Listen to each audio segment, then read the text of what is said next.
Criticism को हम किस तरीके से लें और कितनी बार ये क्रिटिसिज्म सही होता है, कितनी बार गलत होता है, या इसका मिक्सचर, माने कि कुछ बातें सही और कुछ बातें गलत।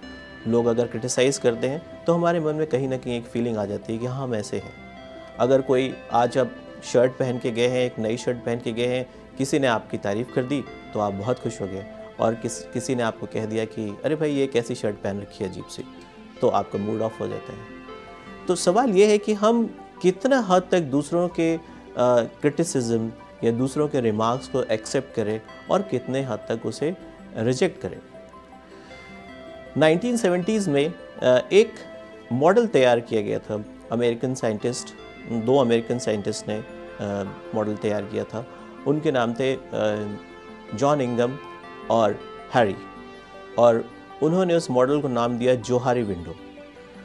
उस जोहारी विंडो के हिसाब से हर व्यक्ति के व्यक्तित्व में या पर्सनालिटी में 4 एरियाज़ होते हैं। पहला एरिया तो वो जिसे वो खुद भी जानता है और दूसरे भी उसे जानते हैं। दूसरा एरिया वो जिसे वो खुद तो नहीं जानता है लेकिन दूसरे जानते हैं, जिसको हम कहते हैं ब्लाइंड एरिया।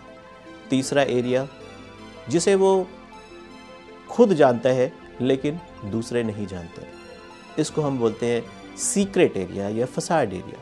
और चौथा एक और एरिया है जिसके लिए ना तो वो जानता है ना ही दूसरे जानते हैं। तो कहने का मतलब ये है कि हर एक आदमी के व्यक्तित्व में 4 हिस्से हैं, और वो हिस्सा जो कि ब्लाइंड एरिया है, माने कि जिसको वो नहीं जानता लेकिन दूसरे जानते हैं उसी के बारे में, वो एक ऐसा एरिया है जहाँ पे उसको क्रिटिसिज्म फेस करना पड़ता है, क्योंकि वो उसके बारे में नहीं जानता है और उसको वहाँ पर करेक्शन करना है। तो वहाँ पर लोग आके उसे बताते हैं कि आप ऐसा करिए, आपने ये चीज़ गलत की है, आप में ये कमी है, और उस चीज़ को वो रियलाइज़ कितनी जल्दी करके कितना जल्दी चेंज कर लेता है, उसके ऊपर डिपेंड करता है कि उसका ब्लाइंड एरिया कितना कम हो जाएगा।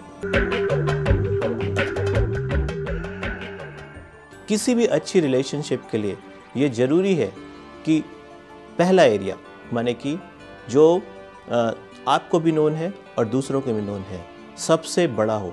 जितना बड़ा ये एरिया होगा उतना ही आपकी रिलेशनशिप दूसरों से अच्छी है। इसका मतलब ये हुआ कि आपकी अंडरस्टैंडिंग उनके साथ बहुत अच्छी है अगर आपका फर्स्ट एरिया मींस आप जो है जितना आप अपने आप को जानते हैं, दूसरा भी उसी हिसाब से आपको जानते हैं, तो उससे आपकी अंडरस्टैंडिंग बहुत अच्छी होगी। लेकिन उसके लिए सबसे ज़रूरी है उस एरिया को बड़ा करने के लिए कि हम दूसरों को अपने विचार बताएं और दूसरों से अपने लिए फीडबैक लें। और अक्सर वो फीडबैक क्रिटिसिज्म के सेंस में होता है, अक्सर वो फीडबैक इस सेंस में होता है कि आपको ये इम्प्रूव करना है, आपको ये इम्प्रूव करना है। सो जाहिर सी बात है कि जब हमें ये बताया जाता है कि आपके अंदर आपको ये इम्प्रूव करना है, आपको ये इम्प्रूव करना है, तो कहीं ना कहीं हमारे अंदर इन्फीरियरिटी कॉम्प्लेक्स डेवलप हो जाता है। हम सोचते हैं कि क्यों हमको लोग क्रिटिसाइज़ करें, क्या आखिर हम में ऐसी कमी है।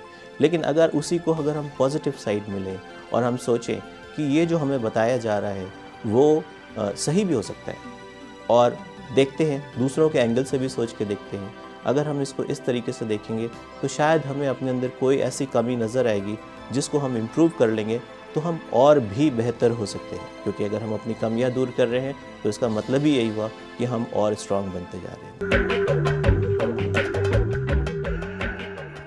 कभी कभी ऐसा भी होता है कि लोग हमें क्रिटिसाइज़ करते हैं दूसरी वजहों से, माने कि उनका मकसद हमें इम्प्रूव करना नहीं है, बल्कि वो किसी न किसी बात पे अगर हमसे जेलस हो गए हैं, आप जॉब कर रहे हैं और आप बाहर निकलते हैं, लोगों से बातचीत करते हैं, तो किसी न किसी चीज़ को वो जेलस हो गए आपको लेके, या और भी अपने इमोशंस को वेंट आउट करने के लिए वो क्रिटिसाइज़ करना शुरू कर देते हैं।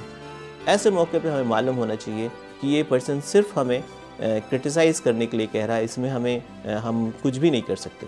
तो वहाँ पर हमारी अप्रोच होनी चाहिए कि हम उसे इग्नोर कर दें। जब भी हमें क्रिटिसाइज़ किया जाता है तो हमारे पास बहुत तरीके होते हैं।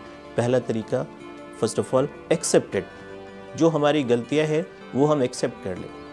इंग्लिश में अगर बोला जाए कि मोस्ट प्रेशियस 6 वर्ड्स क्या हैं, तो वो ये है कि I admit that I committed a mistake, मैं स्वीकार करता हूँ कि मैंने कोई गलती की।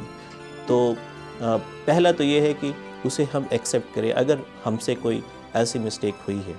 दूसरा तरीका ये है कि अगर कोई हमें अननेसेसरली क्रिटिसाइज़ ही करता जाता है तो हम उसे ओवरलुक कर दें और उसको हम इग्नोर कर दें कम्प्लीटली।